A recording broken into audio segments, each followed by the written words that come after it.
Hello, and welcome back to the History of Egypt podcast, episode 107, Looking Back. Today, we come to the final years of Amenhotep III, King of Egypt. His last Sed-Festival, the royal tomb, a diplomatic wrangle, and, of course, the inevitable moment of passing. There is a lot to talk about in this episode, and over 2 chapters, we explore the great events of the magnificent pharaoh's last years.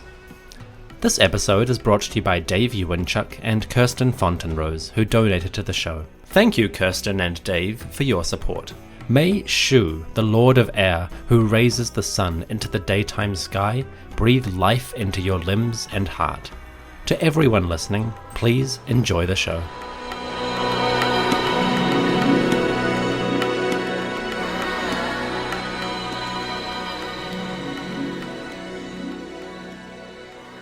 The year was 1363 BCE.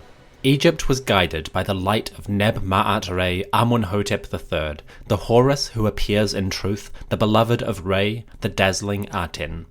It was now the 37th year of Amenhotep's reign. The king was approaching his end.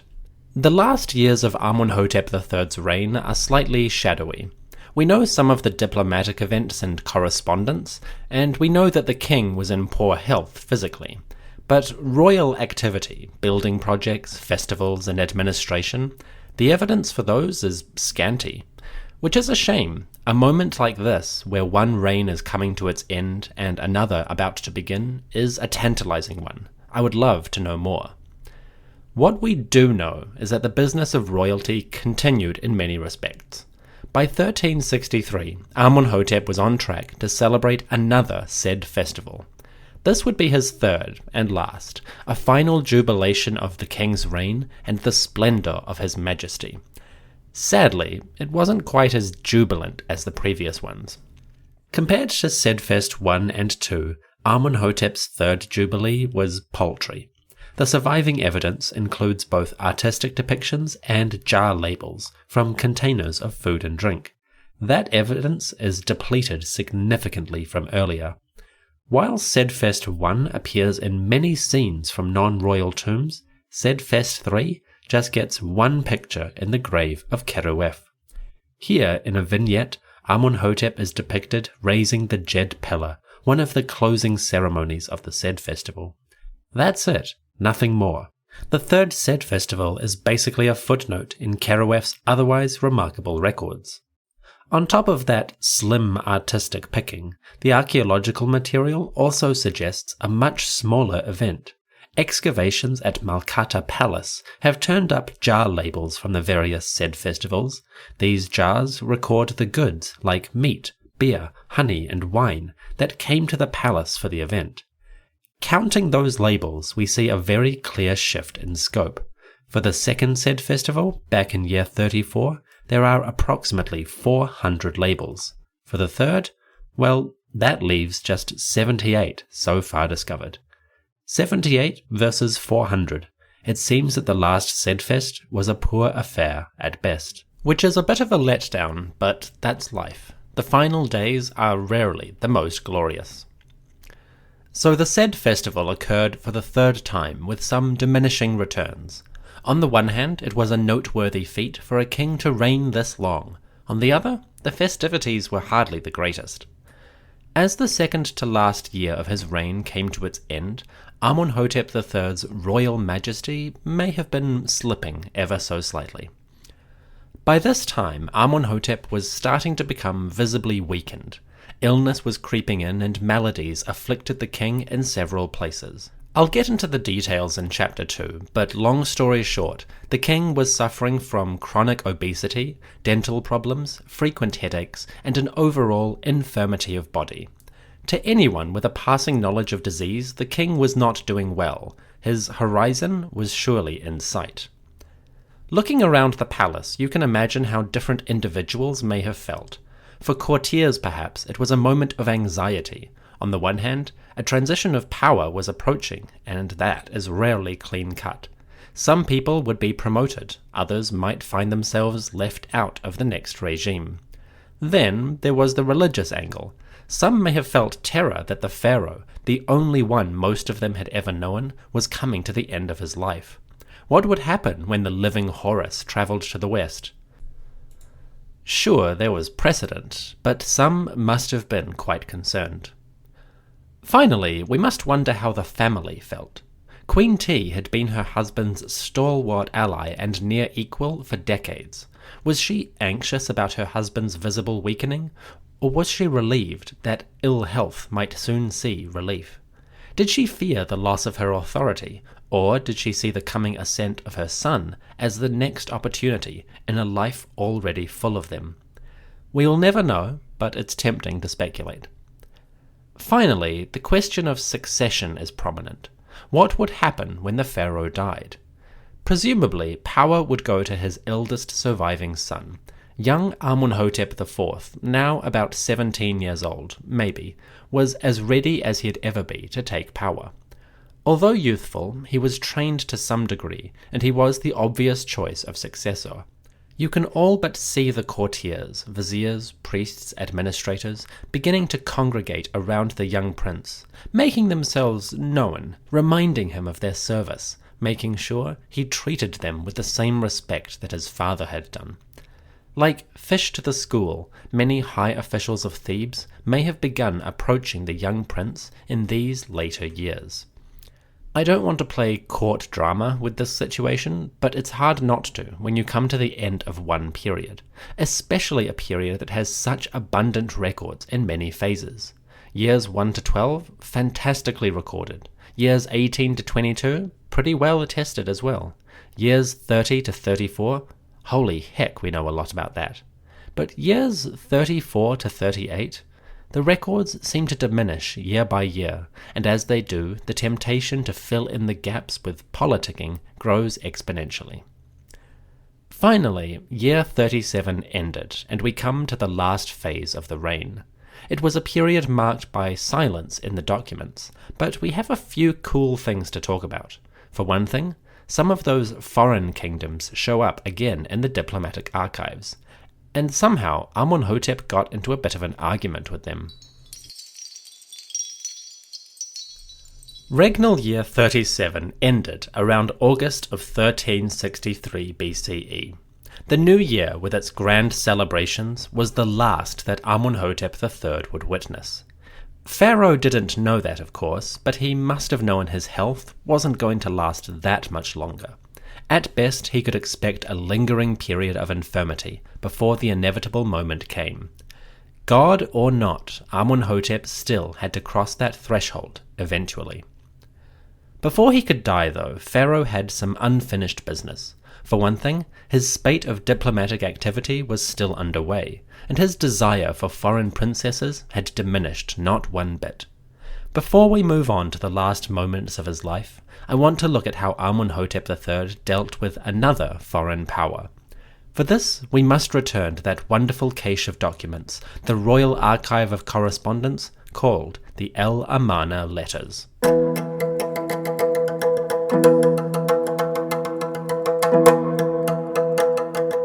Previously on the Amarna Letters, Amenhotep III had negotiated with the kingdom of Mitanni to obtain a bride for his harem. That young lady, Tadu Kepa, was now ensconced in one of Egypt's many palaces.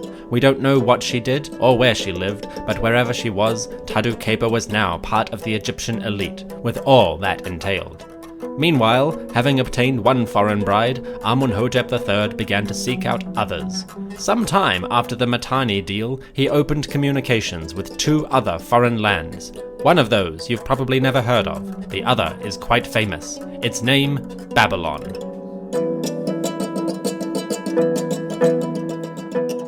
For those unfamiliar, Babylon is in Mesopotamia, on the banks of the Euphrates River.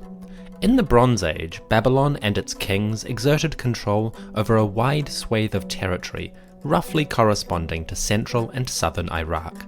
That power waxed and waned periodically, but if you imagine a region focused around the Euphrates, Tigris, and the mouth of the Persian Gulf, you have the basic idea. There is a map on the website. Babylon is a legendary city for the might of its rulers, the learning of its scribes and priests, and the contributions to legal systems, astronomy, medicine, and mathematics that its people made. Babylon was, I don't need to tell you, one of Mesopotamia's premier cities and cultures. For centuries, its people and rulers had been a formidable force in the region. In 1363, the rulers of Babylon were part of a dynasty we call the Kassite dynasty. The Kassites originally had been a people living in what is now Iran. Later, they had migrated to the region around Babylon and gradually integrated with the local communities. Finally, a great upheaval in Babylon itself had given the Kassites a golden opportunity. They gained leadership of the area and established themselves as the Shah-Kur-Kara-Andunishe. Roughly translated, this means the King of Babylonia. By the time of Amenhotep III, the Kassites had ruled Babylon for about 200 years. They were well established, well connected, and clearly one of the world's great powers. 100 years ago, a Babylonian ruler had communicated with Pharaoh Thutmose III. That king had been friendly with the pharaoh, and according to one text, quote, "Up to the present, the messengers of your Egyptian ancestors came regularly to my Babylonian ancestors. They have been friends." End quote. The rulers of Babylon sent envoys to the pharaonic court. The monarchs of the Nile reciprocated. Now it was time for Amenhotep III to do the same. Sometime after regnal year 30, Neb-ma'at-Re had sent a messenger to Babylon with a request. Once again, the pharaoh desired a foreign princess to be his bride. This time, he wrote to the king of Babylon to send a daughter for the Egyptian harem. That king, apparently, agreed to the request, but first he had a concern. The king of Babylon was named Kadashman-Enlil. Roughly translated, this means refuge of Enlil, referring to a major deity of Babylonia. Kadashman-Enlil, like the pharaoh, was a monarch eager to cement his authority in religious terms. Kadashman-Enlil, refuge of Enlil, is not so different from a name like Meri-Ra, beloved of Ra. Like the Egyptians, Babylonian society had a rich mythological tradition and a network of temples that fed into a complex religious landscape. I'd love to get into all that, but that'll have to wait for another day. Syrian tales too, perhaps? Anyway, Amenhotep III wrote to Kadashman-Enlil asking for a princess to marry. The Babylonian was receptive, in theory, but he had some concerns. You see, Kadashman-Enlil was not a young man, and he could remember how his sister had travelled to Egypt in the days of his father's reign. That sister had gone to marry an Egyptian pharaoh, possibly Amenhotep himself, possibly Thutmose IV. Apparently it had all gone well, but, and this was a big but, Kadashman-Enlil had not heard of his sister since. No word, no communication. He had some concerns. Was she still alive?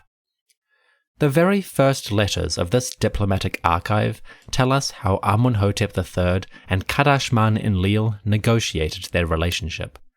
It started out with an argument, as Kadashman complained to the pharaoh about the mystery surrounding his sister. Amenhotep's reply to this survives. It is less than polite. Quote, "Say to Kadashman-Enlil, the king of Karduniash, my brother, on behalf of Neb-ma'at-Re, the great king, the king of Egypt, your brother. All is well with me, may it be well with you. May it also be very well with your household, your wives, your children, and your magnates, with your horses, your chariots, and throughout all your lands. It is well with me," etc., etc. You know how this stuff goes. Now, I have received a message which you, Kadashman, sent to me regarding your sister, which said, quote, "Nobody has seen her. Is she dead or alive?" These were the very words you sent to me on your tablet. But did you ever send a dignitary who actually knows your sister, who could speak with her and identify her? If you did, let him speak with her. The men whom you sent, they are nobodies. End quote. Once again, we are in the convoluted and occasionally confusing world of ancient letter writing. There's a bit going on here, so let me break it down. First of all, the letter starts in the middle of things. The correspondence has apparently been going on for a while, and Amenhotep is responding to one or more letters that have come to Egypt previously. Amenhotep references and quotes the Babylonian letters, which apparently complained about this missing princess. Well, Pharaoh was not having that, thank you very much. He tells Kadashman-Enlil in no uncertain terms that if he wants accurate information about this princess, he should send somebody who actually knows her.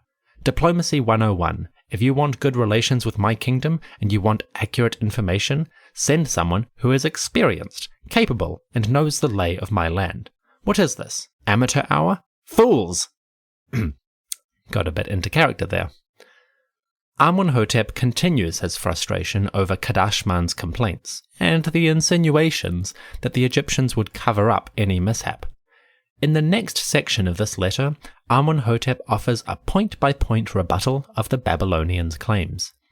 Now this part is a bit frustrating, because I have to quote Amenhotep, while he also quotes the letter that came from Babylon.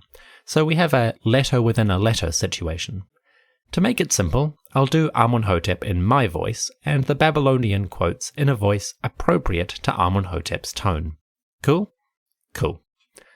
Amenhotep writes the following, quote, "The men whom you sent are nobodies. There is not one among them who even knows the princess, who was close to your father, or who could identify her. So regarding this message where you said, quote, 'While your wives were gathered in your presence, you, the pharaoh, said to my envoys, here is your princess standing right in front of you. But my envoys did not recognize this lady.' Well, it's as you say. Who can identify her? Why don't you send a dignitary who will actually speak the truth to you about the welfare of your sister, who is, I assure you, still here? Then you might believe the one who enters your sister's apartment and sees her relationship with me." End quote. That was convoluted. The gist of it goes like this. Amenhotep is insulted. First of all, the Babylonian envoys weren't even men who could recognize the princess by sight.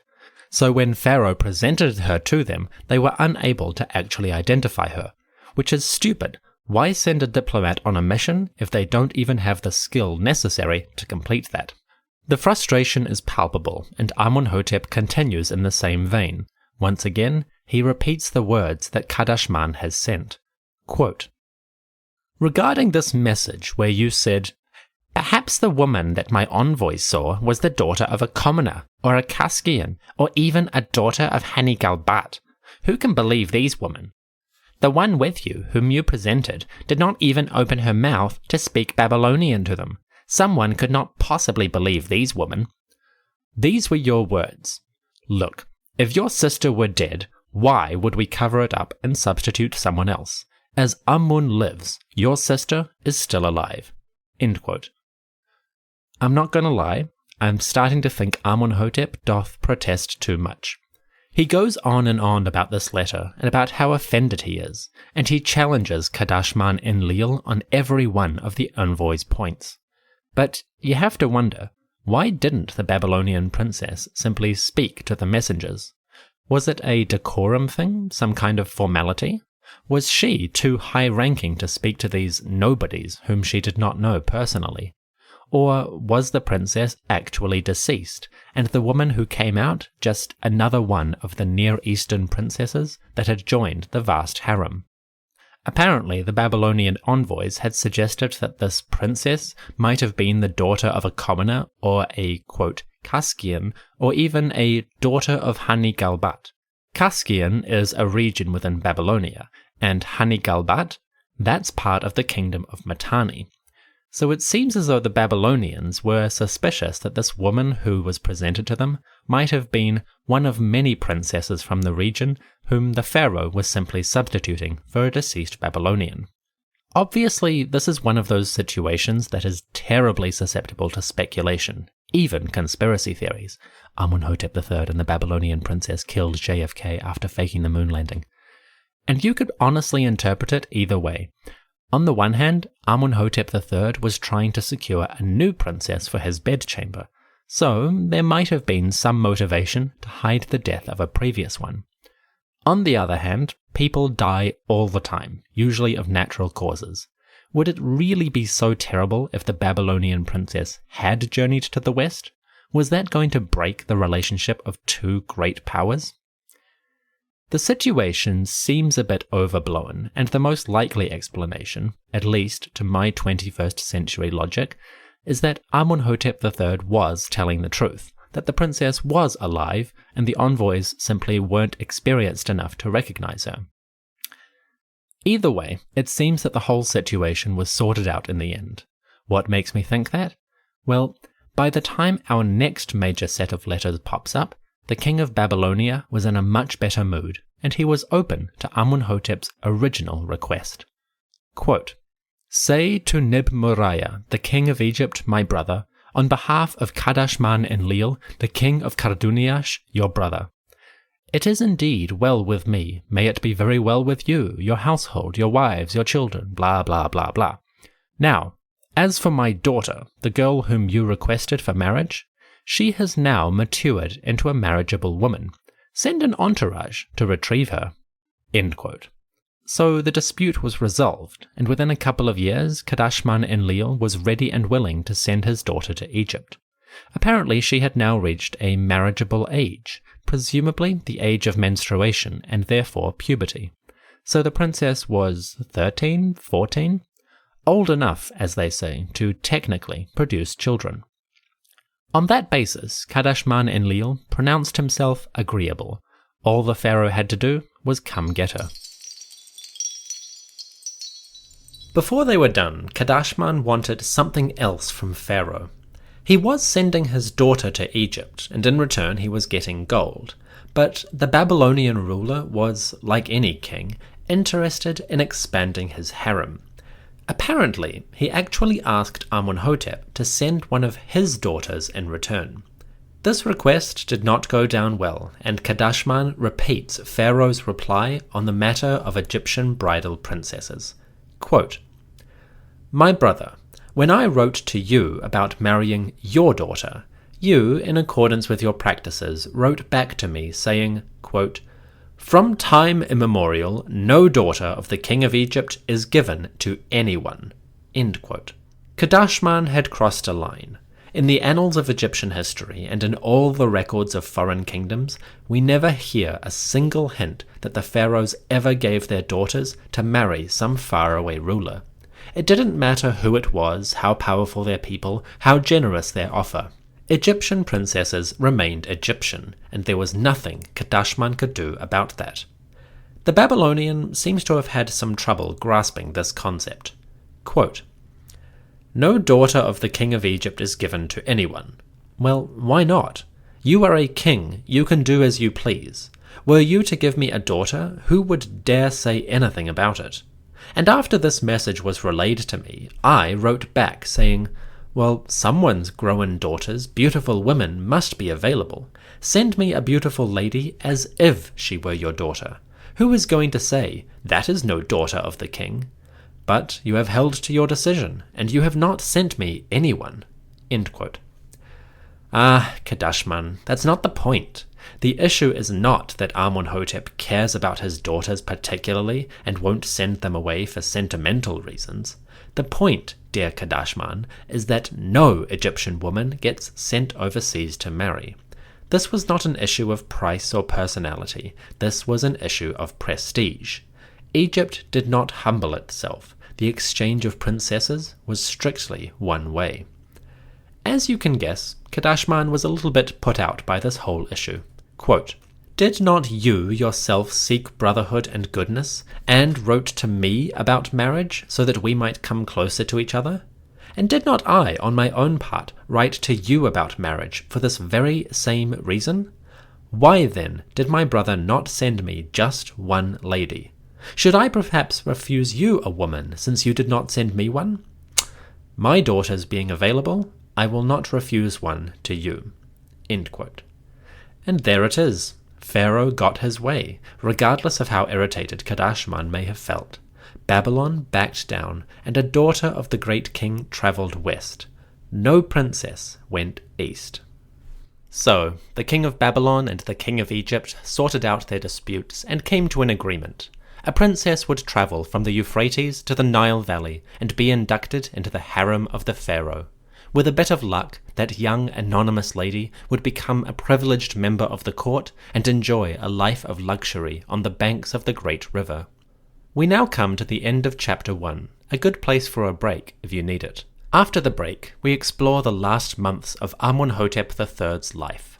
What did the great pharaoh experience as his time came to an end? How did he prepare? And what happened when that inevitable moment came? All that and more after the break.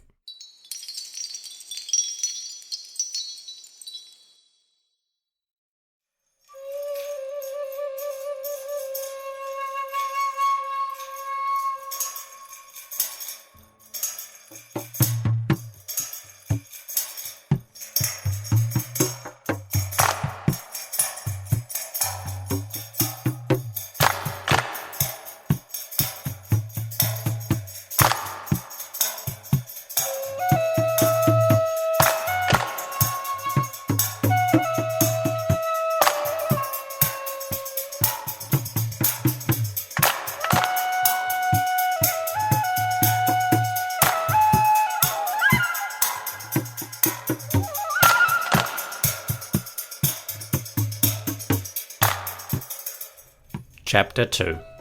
The year was now 1362 BCE, approximately. It was the last year of the great king Neb-ma'at-Re's life. Whether he knew that or not is impossible to tell. Either way, our story reaches its inevitable climax. Amenhotep was not long for this world. Soon, the great pharaoh would begin his journey to the west. His body was beginning to show it. Amenhotep was now 50 years old approximately, and age was beginning to catch up with him. He was terribly fat, obese really, and his teeth were in poor condition.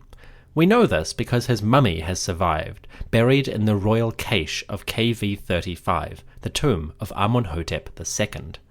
Once discovered, forensic study of the mummy revealed the king's basic pathology, what he suffered from in the last months of his life. Before he died, Amenhotep was experiencing a couple of serious issues. His obesity didn't help, but his mouth was in great pain. Pharaoh was afflicted with a condition called dental granuloma, which is an inflammation in the roots of the teeth. Granuloma causes swelling, reddening of the gums, and severe pain. So the king probably had horrendous toothache. For this, he could turn to just a couple of medicinal treatments.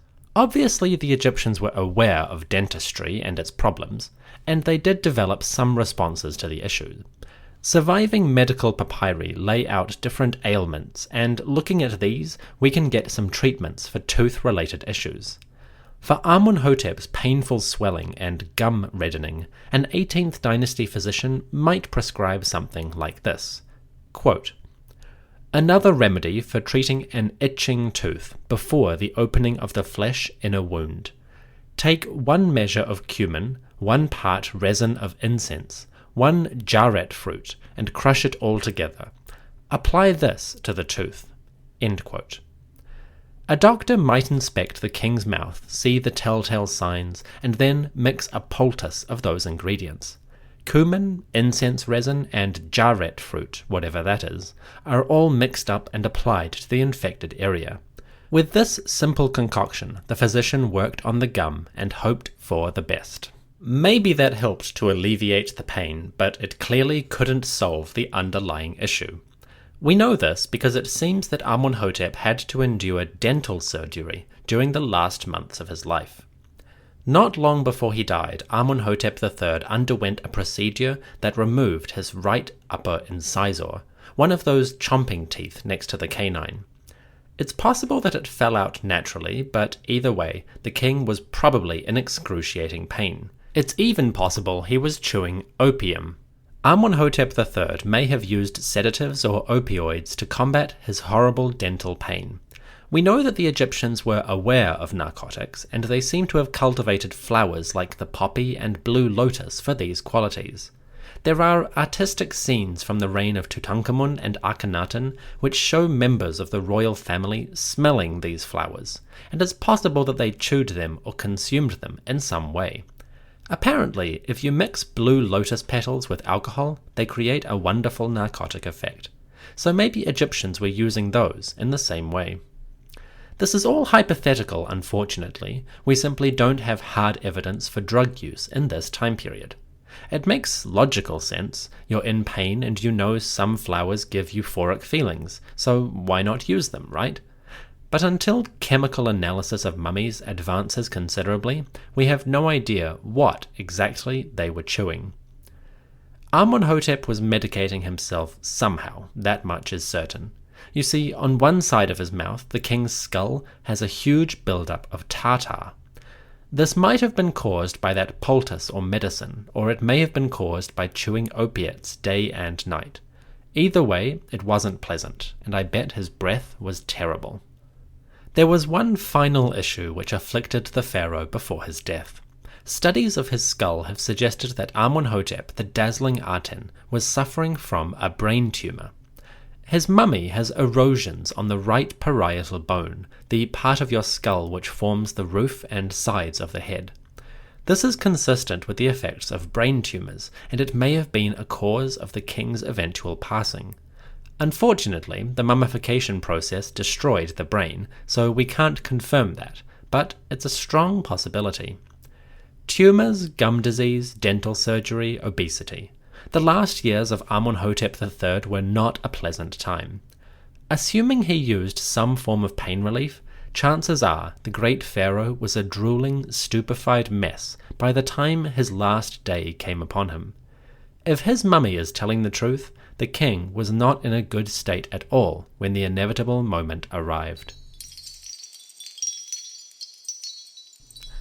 Amenhotep III's last months were not pleasant. At the age of 50, the king probably spent his last days in great pain.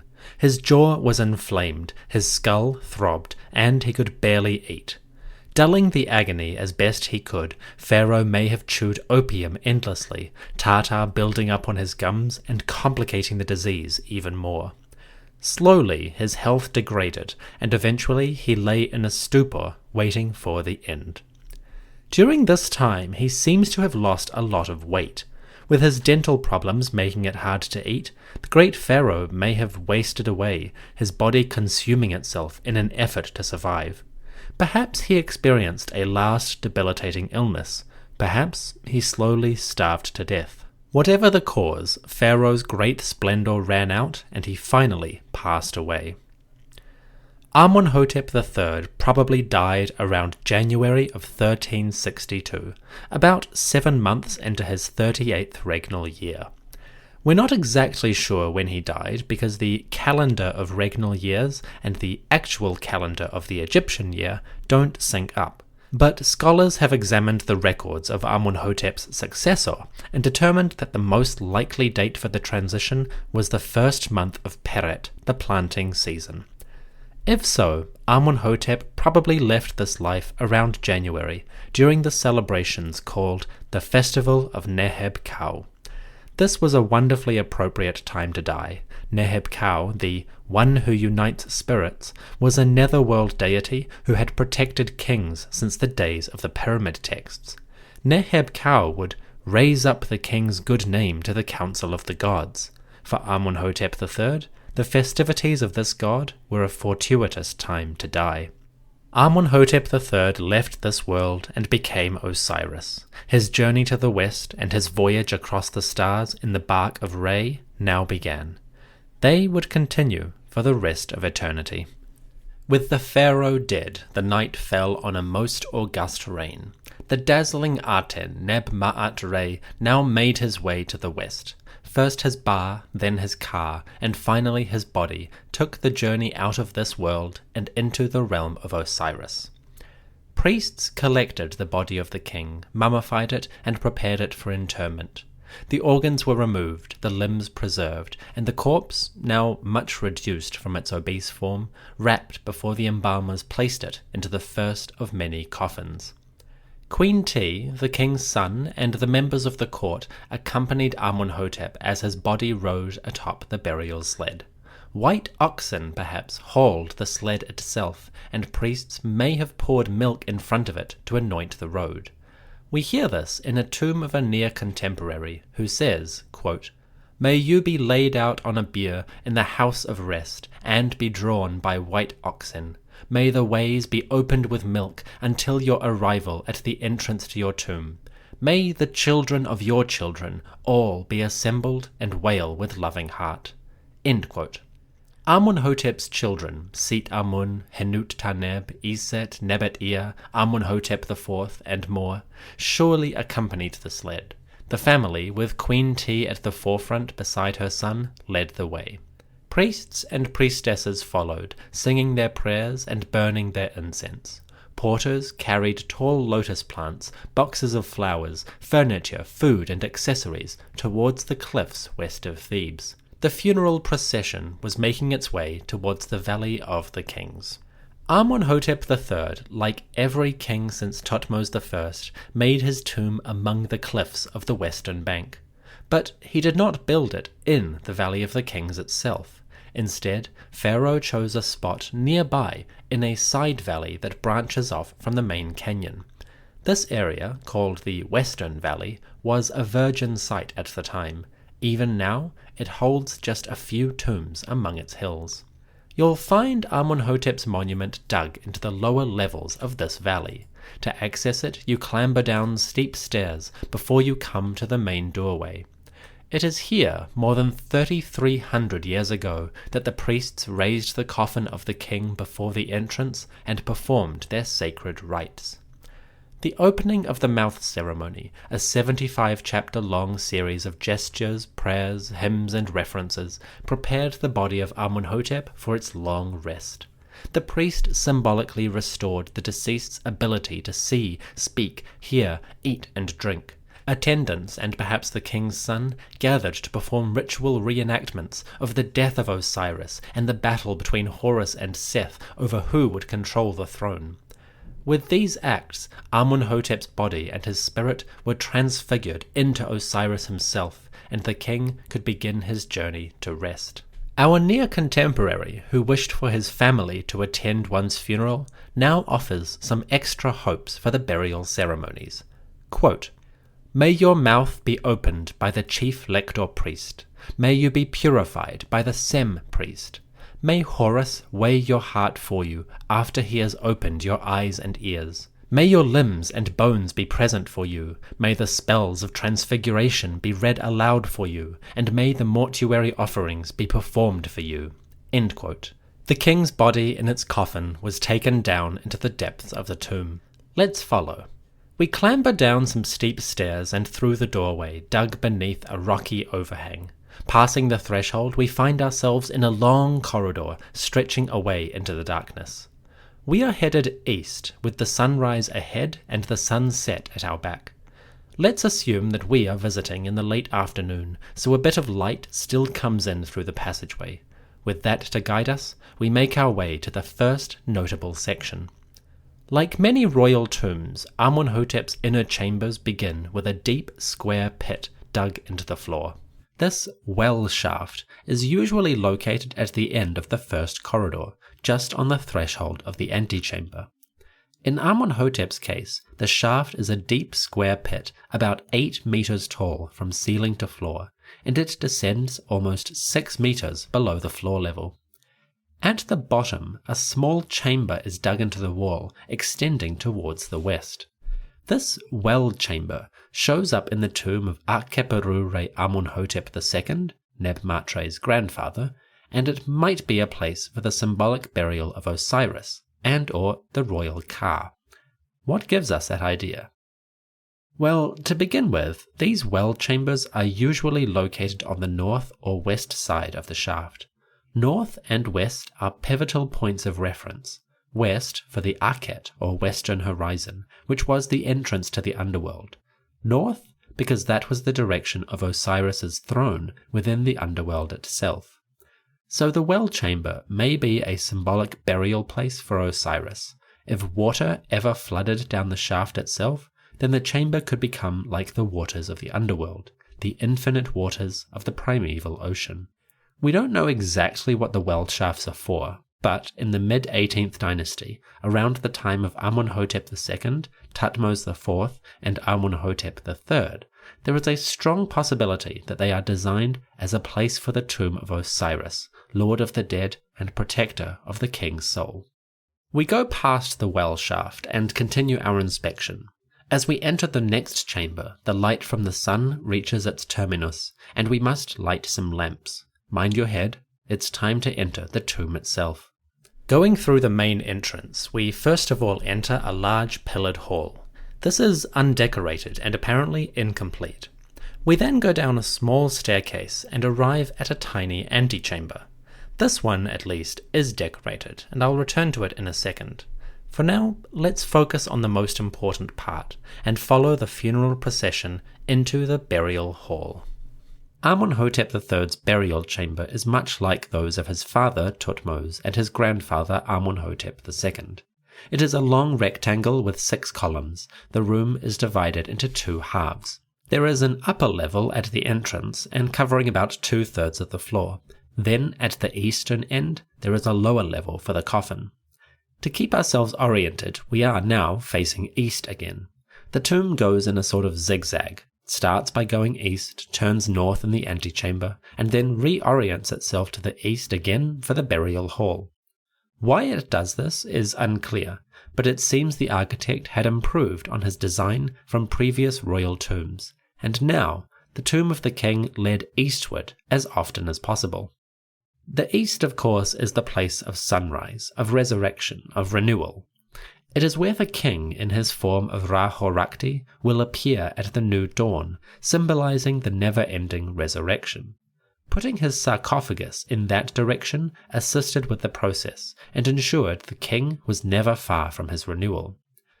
The burial chamber points east, the sarcophagus points north. Both directions are associated with rebirth and renewal, so the overall arrangement of the tomb seems to cover Amenhotep's bases. When the time came, he would be well set up for his journey into eternity. To go along with this, the pharaoh also made provisions for his wives. Queen T and Set-Amun, the official great royal wives, needed places of burial befitting their status. Well, Amenhotep III's architect offered an intriguing solution. Normally, the burial chamber is pretty much the end of the tomb, at least in the 18th dynasty monuments. There might be some storage rooms or niches, but nothing major. That is not the case in Amenhotep's grave.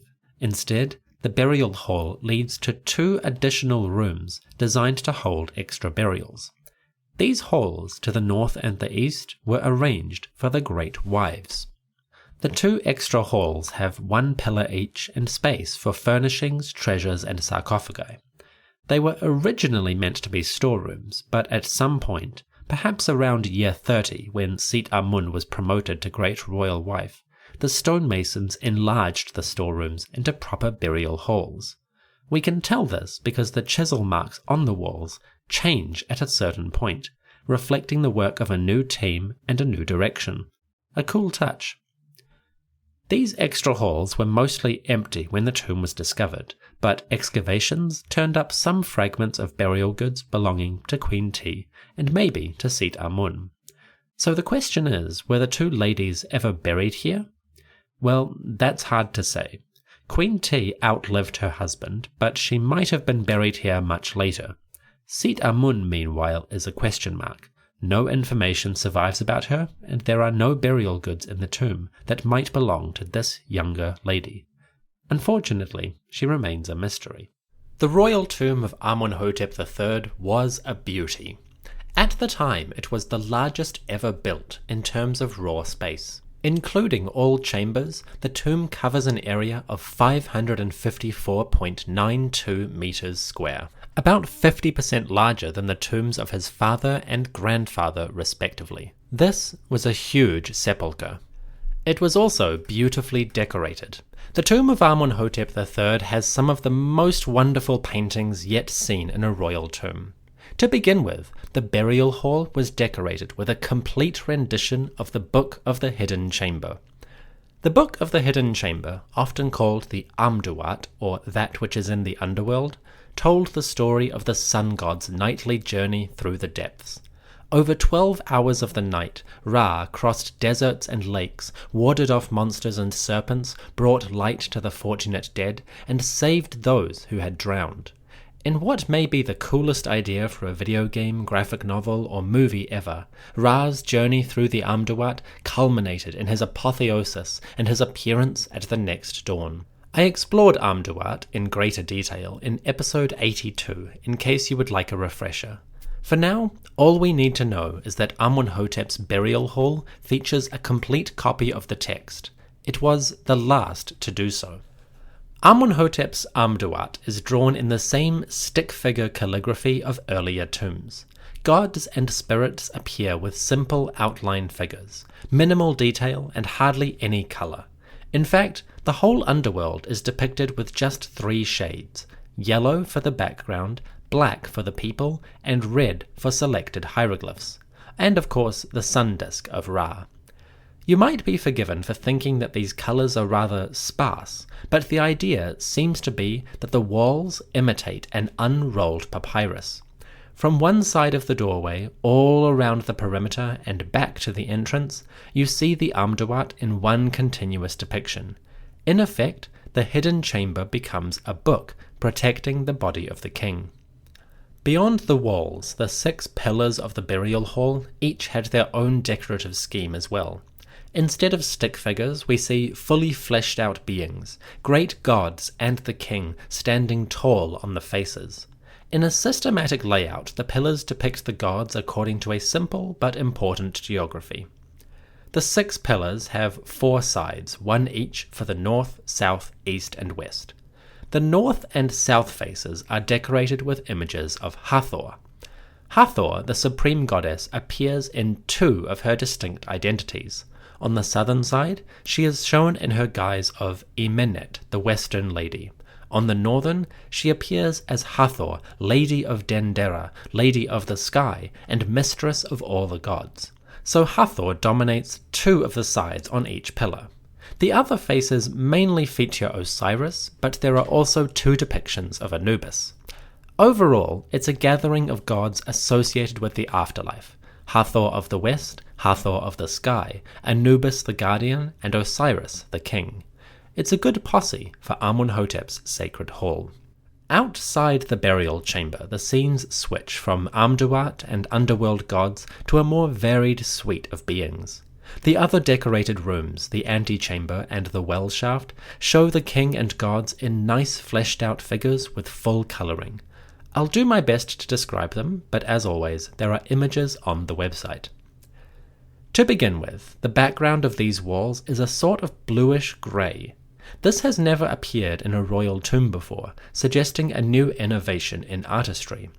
Usually tombs have a yellow or cream background. Now there's something more celestial going on. Blue is one of the gods' colours. Their eyebrows were said to be lapis lazuli, and the sky was depicted as a deep blue littered with golden stars. Putting the king in this kind of setting might be a visual representation of how Amenhotep III, Neb-ma'at-Re, had ascended to his own form of divinity. I'm speculating there, but it's possible that the godhood of the king and the new appearance of blue in the tomb paintings has some connection. Just a thought. Amenhotep appears with many different gods: Anubis, Hathor, Nut the sky goddess, Emenet the western lady, and of course Osiris. These great lords, all of whom have some kind of celestial or underworld association, stand before the king and greet Amenhotep as he approaches. Some of them offer life, Ankh, others clasp him by the hand in a friendly greeting, and some throw their arm around his shoulder, embracing him like a long-lost brother, which, in a way, he was. By and large, these scenes are quite typical: kings, gods, hieroglyphs, and ritual. Standard stuff, right? Well, there's at least one innovation, one more addition to the scheme that is different from previous tombs. This innovation is the inclusion of the royal Ka. The Ka, or spirit and vitality, appears alongside the pharaoh. It is depicted as a human wearing a tall crown shaped in the form of the Ka symbol. two arms stretching left and right, bent upward at the elbows. Usually the ka appears alongside the king, guiding him, helping him, protecting him, just like a god. But we don't see the ka in tombs until this time period. After Amenhotep, the trend would continue in royal burials. In effect, a new tradition began here. The tomb of Amenhotep III is a grand, elaborately decorated affair. At the time, it was the largest royal tomb in the Valley of the Kings. That accomplishment would hold for at least the next 40 years. Not bad in the world of architecture, where the impulse to outdo one's predecessors is quite visible. On top of that, it introduced new features and refined older ones. The designer and the artisans were on top of the game. So Amenhotep's tomb is a spectacular achievement of the art. The work was second to none, and although the tomb is technically unfinished, it is still a beautiful piece of work and worthy of praise overall. Going back to Amenhotep's funeral, the procession made its way into the burial chamber and laid the king's body to rest. Priests carried the coffins into the burial hall and placed them within the large sarcophagus. The stone lid was placed over, and Amenhotep's body was sealed away for eternity. After that, the process was nearly complete. The tomb was furnished, the doorways bricked up and plastered. Darkness fell upon the chambers, and Amenhotep III began his long rest. He would slumber mostly undisturbed for 300 years. Not the best run, but it would have to do.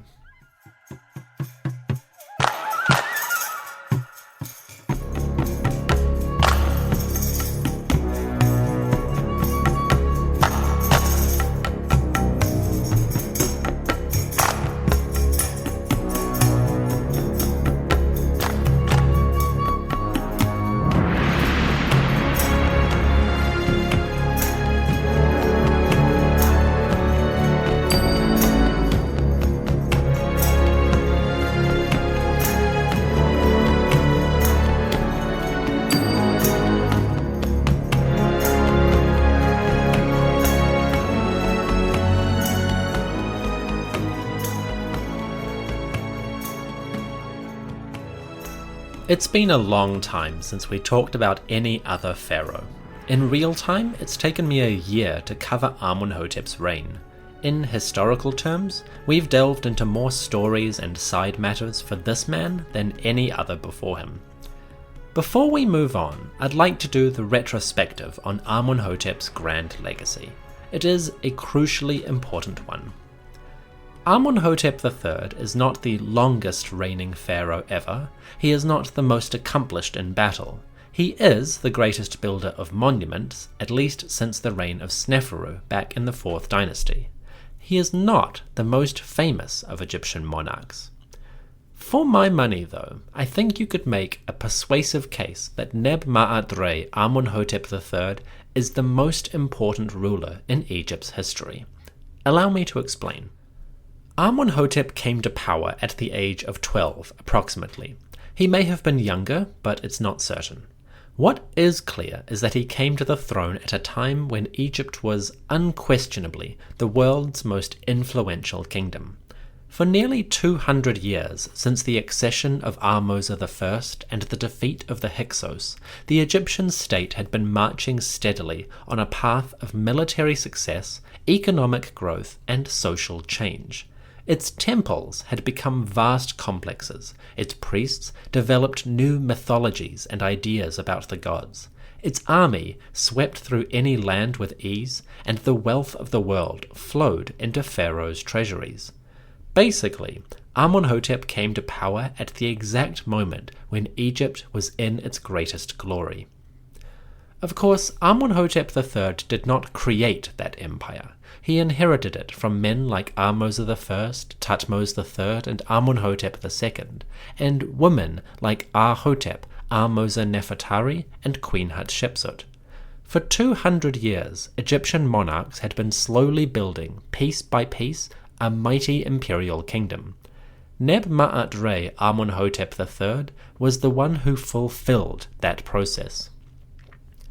From day one of his reign, Amenhotep III and those who guided him, like the Queen Mother Mut-Emwia, set about expanding on what had come before. First of all, they had united the royal bloodline with a new family, the family of Yuya and Chuyu from the town of Akhmin. When Yuya and Chuyu's daughter, Ti, had married Amenhotep, the bloodline of mid-Dynasty 18, which we call Thutmose, received an infusion of new talent.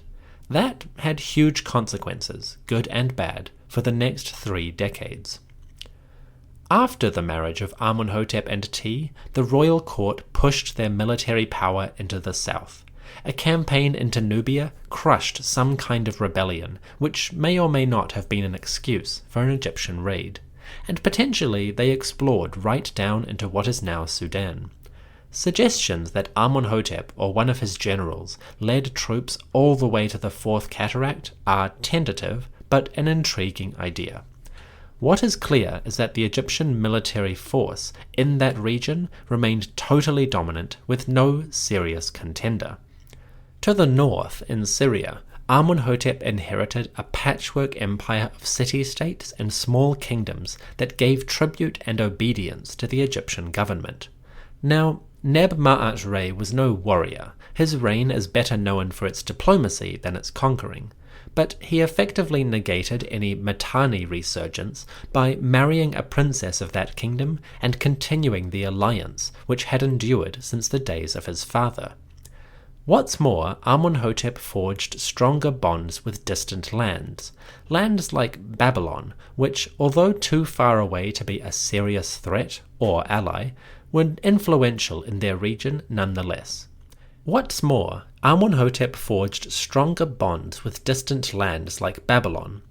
Although Babylon was too far to be a serious threat or ally, they were nonetheless influential in their region. If Egypt was allied to Babylon and to Mitanni, then at the very least those two powers would need to remain friendly with each other, and any other threats, like, say, the Hittites or Assyrians, had to factor that relationship into their desires for expansion. It wasn't the most secure alliance in the world, but it is a noteworthy success. Culturally, too, the period of Amenhotep III's reign is incredible for how much survives.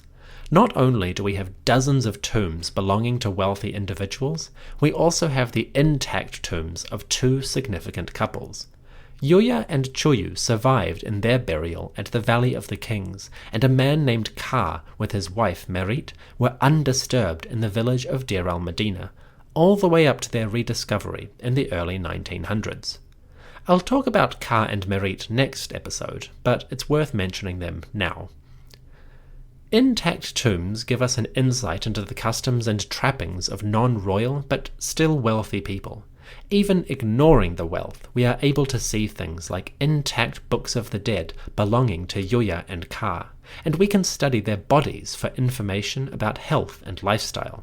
We can see the various goods which accompanied them into the afterlife, and get a sense of what was important to different individuals in different places. From records like this, Egyptologists can unpack beliefs, personal connections, and the priorities of those who buried their deceased relatives. Outside of tombs, we have records of social change. Egyptians visited and lived in places like Crete or Greece. Embassies to the Mycenaean kingdom and the old Minoan capital of Knossos hint at Egyptian relationships with the Aegean. Artistic motifs from those places start to show up in Egypt itself, suggesting that Greek expatriates were coming to the Nile Valley for work. Coupled with older remains like the city of Peru Nefer, episodes 69 and 79, we get a sense of long-standing relationships between Egypt and that part of the world. It is expressed most clearly in the reign of Amenhotep. Religiously, this time period also marks a pivotal moment in how Egyptians expressed their relationship with the divine. The most obvious feature is how the king began to identify himself as one of the gods themselves. Amenhotep went beyond any previous monarch in claiming a share of divinity. He built temples devoted to his royal Ka, and represented himself as a sort of living god on earth, Neb-ma'at-Re, also known as the Dazzling Aten. It was a mostly unprecedented approach. While other monarchs had touched on some of these ideas, like Hatshepsut with her whole born from Amun thing, Amenhotep seems to have taken it further than any of his predecessors. As you may know, this had powerful effects, good and bad, on the generations which followed. Outside of his grandiosity, Amenhotep's reign also saw great success in art and literature. Tomb paintings are incredibly vibrant and accomplished. Religious texts like the Book of the Dead, the Amduat, and the Litany of Re are found in different places. Again, I'll explore these in an upcoming episode, but suffice to say, this period is rich in religious thought and expression, and things get really interesting in the next couple of decades. Amenhotep III came of age and took the throne at a time when Egyptians were at the peak of their game. Maybe he didn't create that world, and he certainly didn't control it, but if a monarch's reign is a shorthand for how their country was doing at the time, I think Amenhotep III's was the best overall that had existed so far. Out of his predecessors, only Thutmose III is a truly close contender, but Amenhotep's religious impact pushes him just that little bit ahead in the race. There are others, like Senuseret, Amenemhat, or Sneferu, who have a great run as well, but Amenhotep III makes it over the finish line with at least a couple seconds to spare. So, for my money, Neb-ma'at-Re is the greatest pharaoh that Egypt ever had. In the words of my favorite YouTube reviewer, he is awesome-tacular.